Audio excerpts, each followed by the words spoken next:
എന്താ സാറേ? കണ്ണട. കണ്ണട. ഓ, അടച്ചു. അതല്ലടാ, പൊട്ട. പൊട്ടോ? സാറിനെന്തിനാ പൊട്ട്? പൊട്ടല്ലടാ, പൊട്ട. കണ്ണട. അടച്ചല്ലോ. എന്നെ ഒന്ന് അങ്ങെടുത്തേ. ഈ ശരീരം വെച്ചോണ്ട് ഞാൻ എടുത്ത പൊങ്ങത്തില്ല.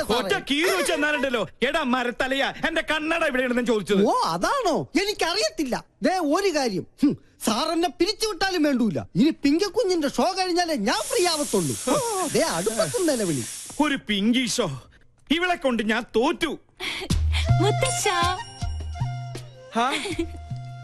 എവിടെ വെച്ച് മറന്നാലും ഈ സമയത്ത് ഇത് അന്വേഷിക്കുമെന്ന് എനിക്ക് അറിയായിരുന്നു. ഓ പിന്നെ ആ തല തിരിഞ്ഞവരുടെ വേഷം കെട്ട് കാണാനൊന്നും എന്നെ കിട്ടില്ല.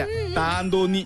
എലിവിഷത്തെക്കാൾ വലിയ വിഷമാണ് അവളുടെ ടെലിവിഷൻ പരിപാടി. അല്ല, മുത്തശ്ശനും കൊച്ചുമോളും തമ്മിൽ എന്തോ ഉടക്കുണ്ടല്ലോ. ആ കുരുത്തം കെട്ടവള് ആരാണ് അവളുടെ വിചാരം? കായംകുളം കൊച്ചുണ്ണിയുടെ കൊച്ചുമോളോ? ഇപ്പൊ പട്ടാ പകല് പിടിച്ചു പറിയും തുടങ്ങിയിരിക്കണു. പൂച്ചക്കുഞ്ഞാ?